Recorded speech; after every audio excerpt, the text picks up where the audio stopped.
எல்லாரும் இங்கே கூடியிருக்கோம். இதில் ரொம்ப முக்கியமான ஒரு விஷயம் என்னன்னா, அதாவது நம்ம அன்பில் கூடியிருக்கோம். பகவானுடைய அன்பில் நம்ம கூடியிருக்கோம். அருள்ங்கிறது அன்பு தான்.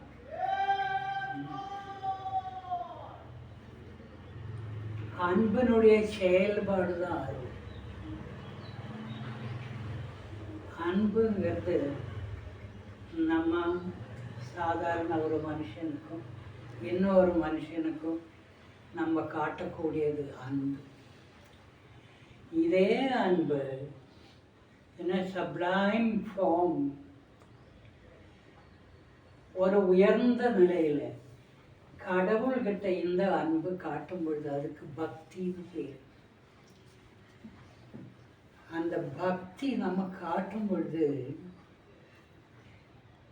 பகவானும் நம்மகிட்ட அந்த அன்பு திருப்பி காட்டுவார் இல்லை. அதுக்கு அந்த அன்பினுடைய செயலுக்கு தான் நம்ம அதனுடைய செயல்பாடு தான் அருள்னு சொல்கிறோம். பகவானுடைய அன்பு நமக்கு வந்து சேரும் பொழுது அது அருளாக மாறும். அப்போ நம்ம இங்கே அந்த அருள் பகவானுடைய அந்த அன்பு இதில் தான் நம்ம கூடியிருக்கோம். அது அனுபவிக்கிறதுக்கு தான் நம்ம கூடியிருக்கோம். பகவானுடைய அன்பு அதை அனுபவிச்சு கொண்டே இருப்போம். அதில் நம்ம கூடியிருக்கோம். இது அவ்வளவு சர்வசாதாரணமாக தற்செயலாக நடக்கக்கூடிய விஷயம் அல்ல. அதாவது இந்த கடவுள் சம்பந்தமான விஷயங்கள், ஆன்மீகம் சம்பந்தமான விஷயங்கள் பல ஜென்மங்களாக நம்மளுடைய, அதனால் வடமொழியில் சொல்லுவாங்க சாதனா பகுஜன்ம வியாப்தா. அதாவது நம்மளுடைய ஆன்மீக சாதனை இருக்கு பாருங்க. ஆன்மீகத்தில் முன்னேற்றம் அடைகிறதுக்காக நம்ம என்னென்ன செய்கிறோமோ அதெல்லாம் சாதனை. இது பல ஜென்மங்களிலாக நம்ம செஞ்சதன் பலனாகத்தான் நம்ம இங்கே கூடியிருக்கோம். அதன் பலனாகத்தான் அப்படிப்பட்ட அப்பா அம்மாவுக்கு நம்ம பிறக்கிறோம். அதன் பலனாகத்தான் பகவான் அதுக்கு தகுந்த மாதிரி ஒரு சூழ்நிலையில் நம்ம கொண்டு போய் ஓட்டுறது. இதெல்லாம் ஒரு குருவை நம்ம எப்படி பார்க்குறோம், இதை என்னுடைய சில அம்சங்கள் எப்படி பார்க்குறோம், இதனுடைய டீட்டெயில்ஸ் எல்லாம் நம்ம தெரியும் பொழுது இதெல்லாம் எவ்வளவோ நுணுக்கமான சமாச்சாரம். வாழ்க்கைங்கிறது அவ்வளவு சர்வசாதாரணமான சமாச்சாரம் இல்லை. நம்மளுடைய புத்தி கெட்டாத ஒரு சமாச்சாரம் நமக்கு உணர முடியுது. இப்போ அதுக்கு முன்னாடி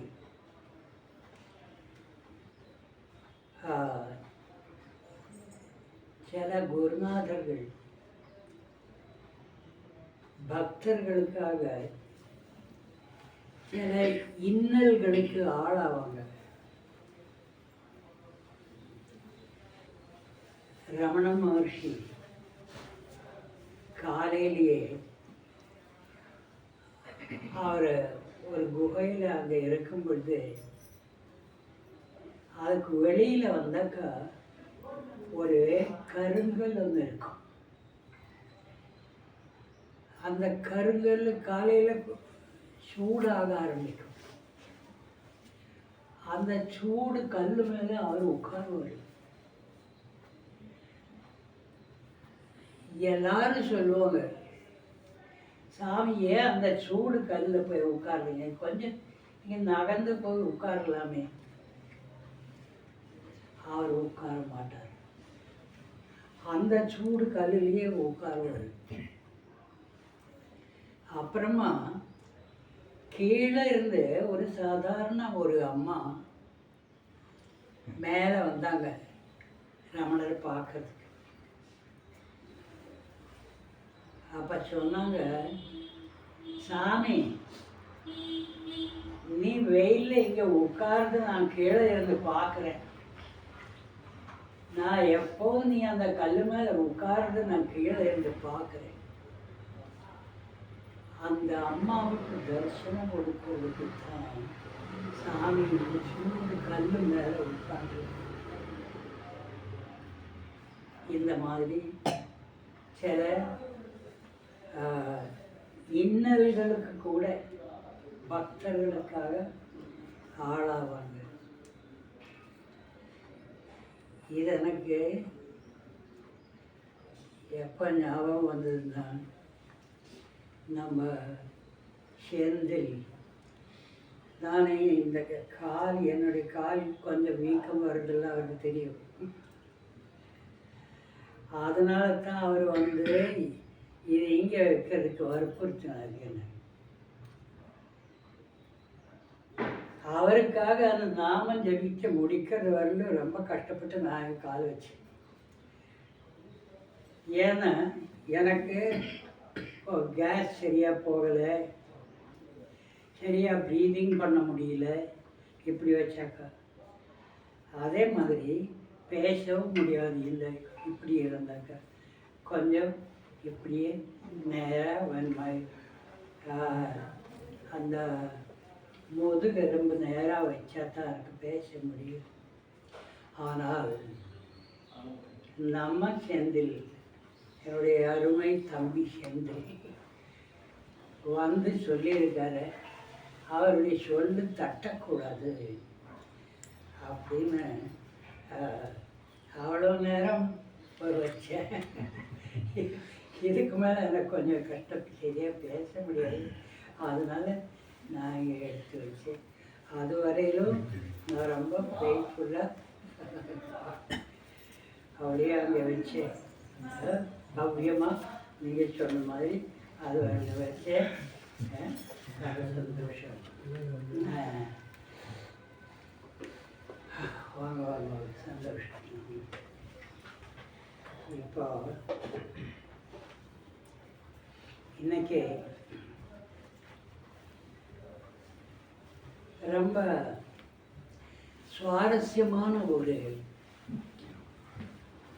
ஃபர்ஸ்ட் மீட்டிங், முதல் தரிசனம். பகவானோட ஒரு மகாராஷ்டிராவில் பூனேல இருக்கார். அவர் ஒரு ஏர்ஃபோர்ஸில் விங் கமாண்டராக வேலை செஞ்சு ரிட்டையர் ஆன ஒருத்தர், சசிகாந்த் ஓக் அப்படின்னு அவருடைய பேர். அவர் எப்படி பகவானை பார்த்தாரு அப்படின்னு நான் சொல்ல போகிறேன். நான் சொல்கிறதில்ல, பகவான் சொல்ல வைக்கிறாரு. இதில் பல நுணுக்கங்கள் நமக்கு புரிஞ்சிக்க வேண்டியிருக்கு. அதுக்காகத்தான் இதை சொல்கிறேன். அவருக்கு 1994 சென்னைக்கு டிரான்ஸ்ஃபர் ஆயிடுச்சு. ஏர்ஃபோர்ஸில் இருந்தார், விங் கமாண்டர்.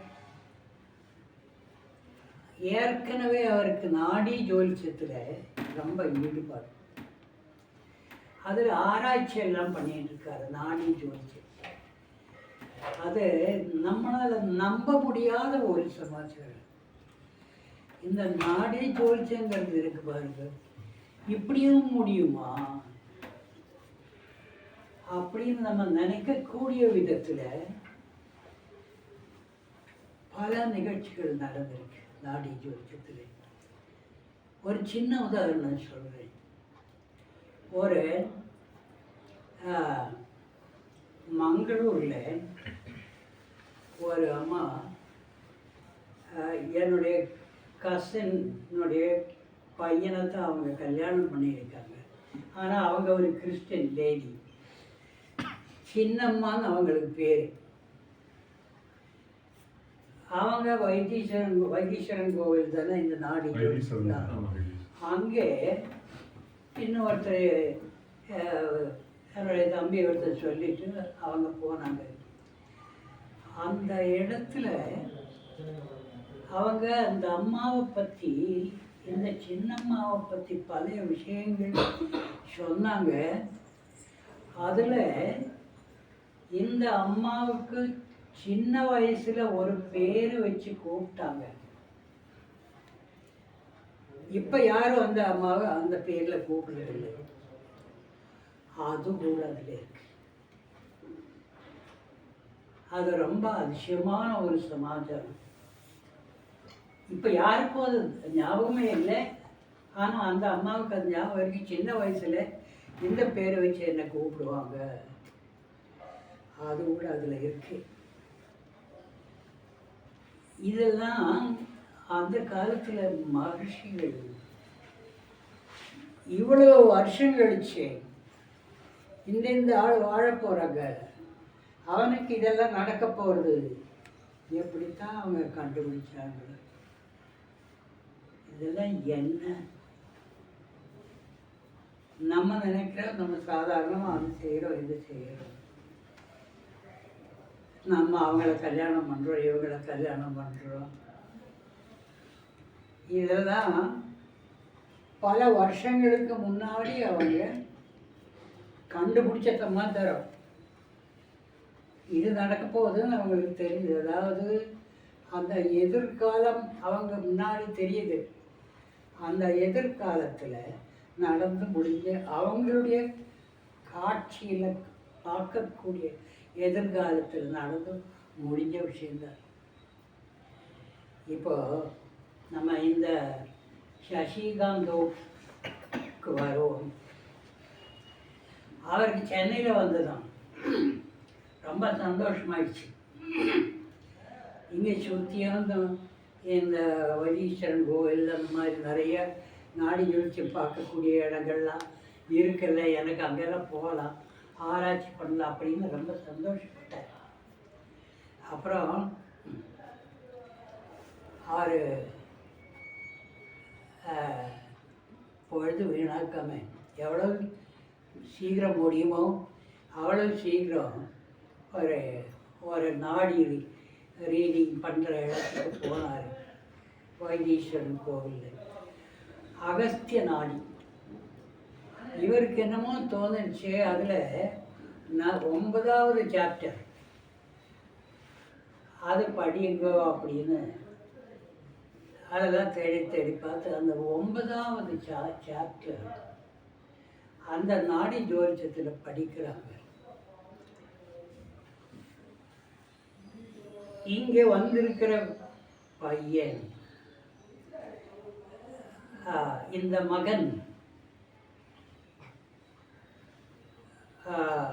கடவுள் நம்பிக்கை உள்ள ஒரு மகன். இதில் இருந்து அவனுக்கு ஆன்மீகமான முன்னேற்றம் துரிதமாக நடக்கும். இவனுடைய அப்பா பேரு இது, அம்மா பேரு மங்களா. இவனுடைய முதல் வைஃபு பேரு சாயா. இந்த நார்த் இந்தியன் தானே. அந்த அம்மா ஒரு ஸ்கூட்டர் ஆக்சிடெண்ட்டில் இறந்து போனாங்க. அந்த அம்மா பேர் அதில் இருக்கு. முதல் வைஃப் பேர் சாயா, அடுத்த வைஃப் பேர் ஆல்கா, இப்போ இருக்கிற வைஃப் பேர் ஆல்கா. இவர் கூடிய சீக்கிரம் ஒரு குருநாதனை பார்ப்பாரு. அந்த குருநாதனுடைய பேர் ராம் அப்படின்னு அதில் இருக்கும். அந்த குருநாதனுடைய பேரில் ராம்னு இருக்கும். அப்போ இந்த நாடி படிக்கிறவர் சொல்கிறாரு, ராம்னு யாரும் கிடையாது, யோகி ராம் சூரத்குமார்னு ஒருத்தர். அதுவும் இல்லை, திருவண்ணாமலையில் உன் குரு இருக்காருன்னு அதில் இருக்கு. நாடியில் உன் குரு திருவண்ணாமலையில் இருக்காரு, ராம் அவருடைய பேர் வரும் அப்படின்னு.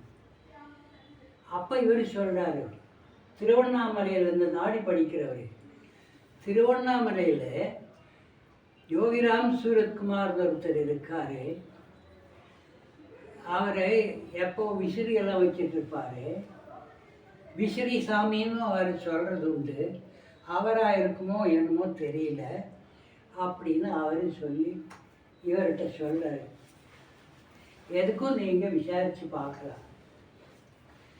சரிங்க, அதில் முடிச்சுட்டு அவருக்கு எப்படியாவது இவரை திருவண்ணாமலையில் போய் கண்டுபிடிக்கணும் அப்படின்னு ஒரு ஆர்வம் அவருக்கு.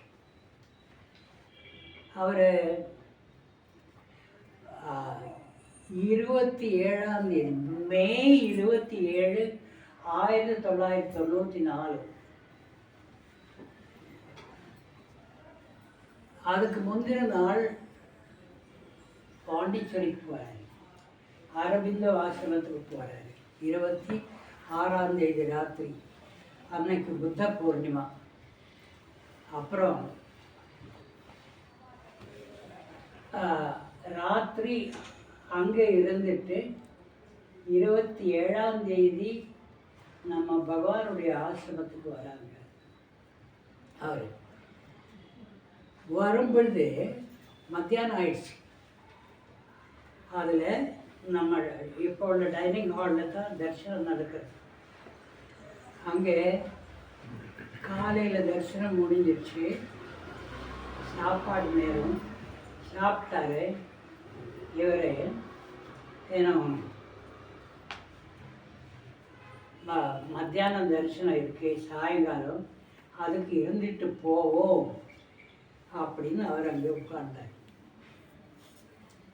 மனசில் அதே ஒரு ஃபீலிங் அவருக்கு, இது தானா என்னுடைய குரு, இவர் தானா, இப்படியெல்லாம் அந்த ஒரு ஃபீலிங்கே இருக்கு அவருக்கு மனசில். இன்னொன்று, அதே நாடியில் சொல்லியிருக்காங்க 9th சாப்டரில், நீ அந்த குருநாதங்கிட்ட பிளஸ்ஸிங் வாங்கிறது ஒரு அமாவாசை அன்னைக்கு. அவர் உன்னை அனுகிரகிக்கிறது ஒரு அமாவாசை நாள் அன்னைக்கு. அது கூட அதில் சொல்லியிருக்கு. அப்புறமா அந்த மே 27 சாயங்காலம் பகவான் 4 மணிக்கு கரெக்டாக வராரு. இவர் முன்னாடியே அப்படி உட்காண்டிருக்காரு. பகவான் அந்த சின்ன மேடை மாதிரி இருக்குமில்ல, அதில் பகவானும் சுதாமா சிஸ்டர் எல்லோரும் போய் உட்கார்ந்தாங்க. இன்னும் அதுக்குள்ளே ஒரு 10-60 பேர் சேர்ந்துட்டாங்க. அவங்களும் எல்லோரும் உட்காண்டிருக்காங்க. கொஞ்சம் நேரம் கழித்து பகவான் இறங்கி வந்தார். இவர் மனசில் இதே ஃபீலிங், இவர் தானா என் குரு, இவர் தானா என் குரு அப்படின்னு. பகவான் அங்கேருந்து இறங்கி வந்து இப்படி இடது பக்கம் லேடிஸ் உட்காருவாங்க, வலது பக்கம் ஜென்ஸ் உட்காருவாங்க, நடுவில் இடைவெளி இருக்கும். பகவான் நடந்து போகுது, அப்படியே நடக்கிறாரு பகவான். இங்கேருந்து அங்கே நடக்கிறாரு, அங்கேருந்து இங்கே நடக்கிறாரு. அப்படியே போய் அப்படியே உட்கார்ந்தார். கொஞ்ச நேரம் கழிச்சு, அதாவது அவர் நடக்கும் பொழுது இங்கே இருக்கிறவனுடைய மனசு அதில் என்ன இருக்கு அது அவருக்கு தெரியும். அவர் நடப்பார், சில நேரங்களில் விசிறியில் வீசுவார், சில நேரங்களில் கையில் இப்படி பண்ணுவார். ஆனால் இங்கே கூடி இருக்கிறவங்க அத்தனை பேருடைய மனசில் என்ன இருக்குன்னு அவருக்கு தெரியும். இங்கே வந்து போகிற சமயத்தில் இவருடைய மனசில் என்ன இருக்குன்னு அவருக்கு தெரிஞ்சிடுச்சு. போன அவர் கொஞ்ச நேரம் அங்கே உட்கார்ந்து மறுபடியும் இறங்கி வந்தார். மறுபடியும் இறங்கி வந்து அப்படியே நடந்து இவரை பார்த்து சொல்லலை. அப்படியே இவர் பின்னாடி உட்காந்துருக்காரு. இந்த பக்கம் பார்த்து तेरा काम हो जाएगा ஹிந்தியில் சொல்கிறாரு. तेरा काम हो जाएगा, உன்னுடைய வேலை நடக்கும், நீ நினைச்சது நடக்கும், உன்னுடைய வேலை. இவர் என்னடா அக்கம் பக்கம் பார்க்குறாரு. வேற ஹிந்தி தெரிஞ்சவங்க யாராவது இருக்காங்களா? யாருமே இல்லை. அப்போ இவர் உணர்றாரு, எனக்காகத்தான் இது இவர் சொல்லி இருக்காரு. வேற ஹிந்தி தெரிஞ்சவங்க யாரும் இல்லை அங்கே. तेरा काम हो जाएगाன்னு சொல்லிட்டு அப்புறமா மேலே போய் உட்காண்டாரு. அப்படியே உட்கார்ந்தாரு. அப்போ இவருக்கு உணர முடிஞ்சது, இவர் தான் என்னுடைய குருநாதன், இவர் தான் என்னுடைய குருநாதன் அப்படின்னு. இருந்தாலும் கன்ஃபர்மேஷன் ஆகலை. மறுபடியும் இங்கே வரணும் அப்படிங்கிற ஒரு தூண்டுதல் மனசில் வந்துடுச்சு. ஆகஸ்ட் 7ஆம் தேதி 1994 அதே வருஷம் மறுபடியும் வைஃபை கூட்டிகிட்டு கிளம்புறாங்க. பாண்டிச்சேரியில் போய் முந்தின நாள் ஷாப்பிங் எல்லாம் முடித்து 7ஆம் தேதி அன்னைக்கு காலையிலேயே காலை தரிசனத்துக்கே வராரு. இவர் மத்தியானம் ஆகிறதுக்கு முன்னாடி நேரத்திலே வந்துட்டார். காலை தரிசனத்துக்கு வந்து எப்பவும் போல உட்காண்டிருக்காரு. இவர் முன்னாடியே உட்காந்துருக்காரு. பகவான் மேலே போய் மேடையில் உட்காண்டாரு. சுதாமா சிஸ்டர்ஸ் எல்லோரும் இருக்காங்க. அப்போது நம்ம மணி மேனேஜர் மணி இருக்காருல்ல, அவர் அங்கங்கே நடந்து எல்லார்கிட்டையும் வார்ன் பண்ணுறாரு. யாரும் பகவானுடைய காலை தொடக்கூடாது, கிட்டக்க போகக்கூடாது, அப்படியெல்லாம் வார்ன் பண்ணிகிட்ருக்காரு. ஆனால் இவருக்கு எப்படியாவது என்னுடைய கேள்விக்கு ஒரு விடை கிடைக்கணுமே, இவர் தானா என்னுடைய குரு அப்படிங்கிற அந்த ஏக்கத்தில் அவர் ஒரு காகிதம் எடுத்து அதில் ஹிந்தியில் எழுதுகிறார். இந்த மாதிரி நாடி ஜோதிஷத்தில் சொல்லியிருக்காங்க, நீங்கள் தான் என்னுடைய குரு, இதுக்கு எனக்கு ஒரு கன்ஃபர்மேஷன் வேணும், அதுக்கு இப்போ நீங்கள் தான் அதுக்கு ஒரு வழி காட்டணும் எனக்கு அப்படின்னு எழுதி கையில் இப்படி பிடிச்சிருக்காரு. அப்படியே அது மணி பார்க்குறாரு. இது இப்படியே கையில் வச்சு ஒரு சான்ஸ் கிடைச்சா சாமியிட்ட கொடுக்கலான்னு பார்த்துட்ருக்காரு. மணி வந்து அதை பிடிக்கிறார். இதுதான் உங்களுடைய ஏர்ஃபோர்ஸில் கட்டுப்பாடா? இது யாரும் அவர்கிட்ட போகக்கூடாதுன்னு சொன்னாங்கல்ல, நீ இது வச்சுட்டு அங்கே போகட்டு பார்க்குறேன், இப்படியெல்லாம் செய்யலாமா? இதுதான் உங்களுக்கு ஏர்ஃபோர்ஸில் மரியாதை படிப்பிச்சதா? அப்படியெல்லாம் சொல்லி அதை வாங்கிட்டேன். வாங்கி பார்த்தாக்கா அதில் ஹிந்தியில் எழுதியிருக்கு. இவர் மணி என்ன பண்ணாருன்னா அது கொண்டு போய் பகவான்கிட்ட கொடுத்தார். பகவான் இந்த வேடிக்கையெல்லாம் பார்த்துட்ருக்காரு. அப்புறமா அதை படித்து பார்த்து கொஞ்ச நேரம் கழித்து பகவான் இறங்கி வந்தார். இறங்கி வந்து அதே மாதிரி நடந்தார். அங்கே இங்கே நடந்து, அங்கே இங்கே நடந்து இவருடைய கிட்டக வந்து உட்கார்ந்தார். உட்கார்ந்து இவருக்கு அப்படியே நடுங்குது. கையை பிடிச்சாரு. கையை பிடிச்சு கேட்குறாரு, நீ எந்த ஸ்டேட்டில் இருந்து வரேன்? அப்போ இவர் சொன்னார், நான் மகாராஷ்டிராவில் வரேன் அப்படின்னு சொல்லி அப்புறம் நிறைய கையெல்லாம் தடவி கொடுத்து பிளஸ்ஸிங் எல்லாம் கொடுத்து அனுகிரகம் எல்லாம் கொடுத்து அப்புறமா சொல்லார், இந்த பிச்சைக்காரன். அப்புறம் அதுவும் இல்லாமல் பகவான் அனுகிரகம் எல்லாம் பண்ணிட்டு மேலே போகிறார். போய் உட்கார்ந்தார். உட்கார்ந்த இடத்துல இவரை மறுபடியும் கூப்பிட்றாரு. மறுபடியும் கூப்பிட்டு சொல்கிறாரு, this beggar wants you to attend the evening session also. இன்னைக்கு சாயங்காலம் உள்ள சத்சங்கம் நீ அட்டென்ட் பண்ணணும், பண்ணிட்டு தான் போகணும் அப்படின்னு சொல்கிறார். இவருக்கு ஒரே மகிழ்ச்சி.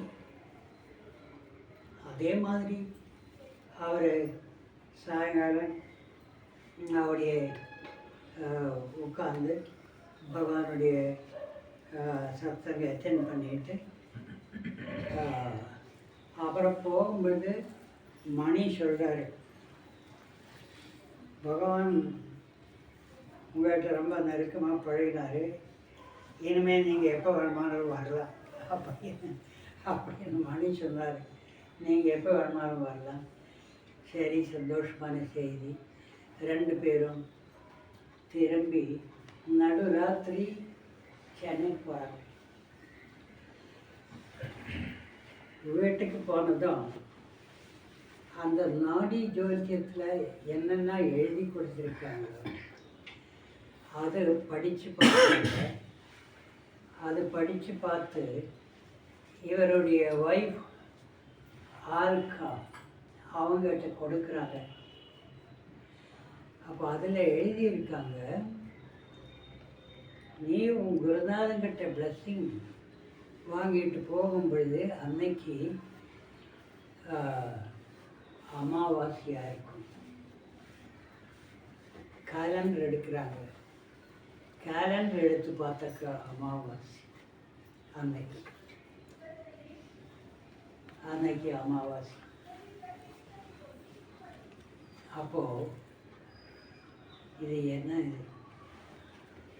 எவ்வளவோ நாளுக்கு அப்புறம் ஒருத்தர் தன்னுடைய குருநாதனை சந்திக்கிறது அந்த காலத்தில் உள்ள ஒரு மகிழ்ச்சி.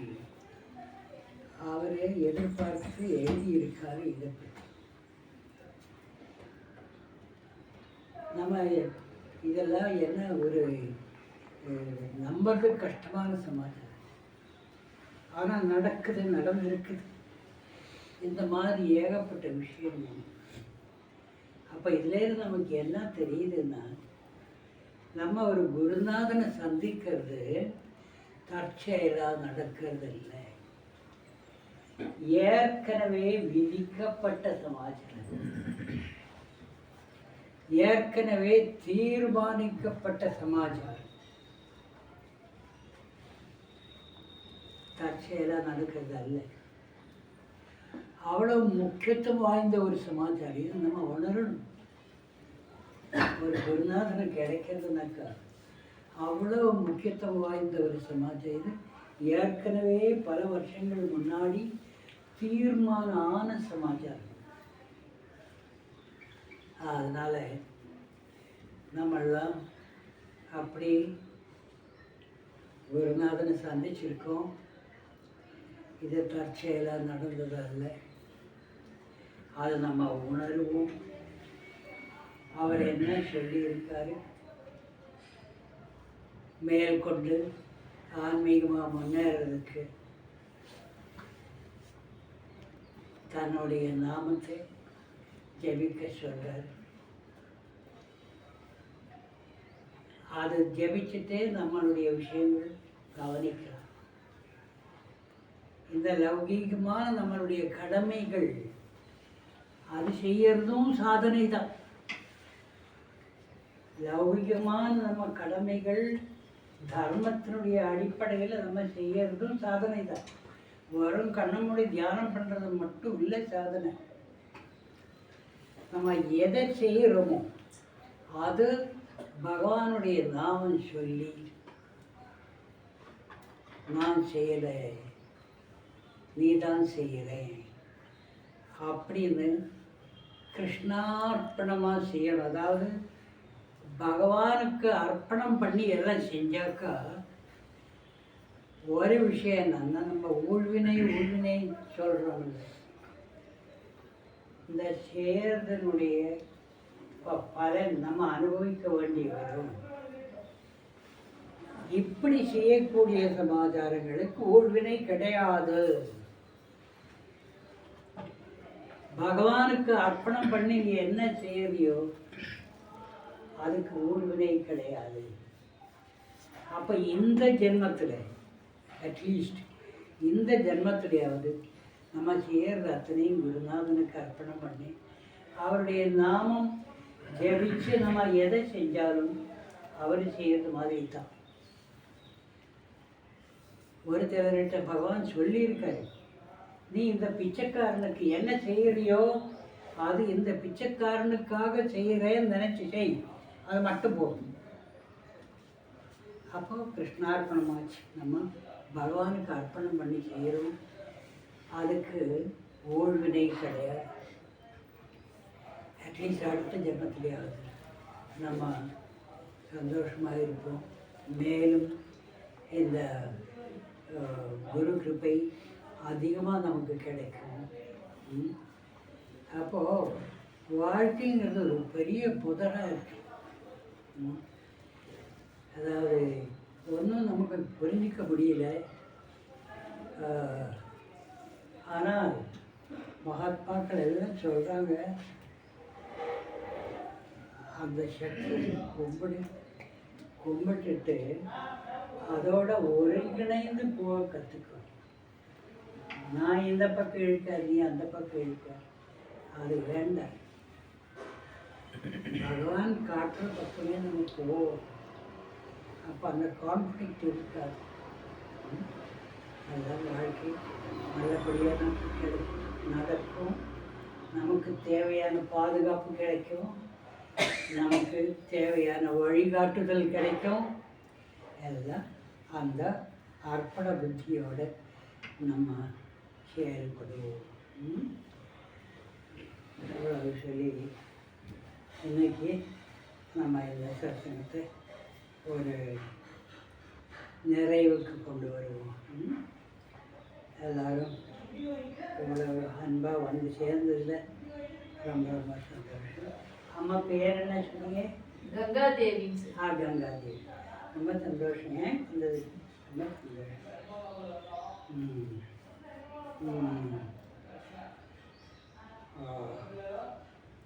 அப்போ நம்ம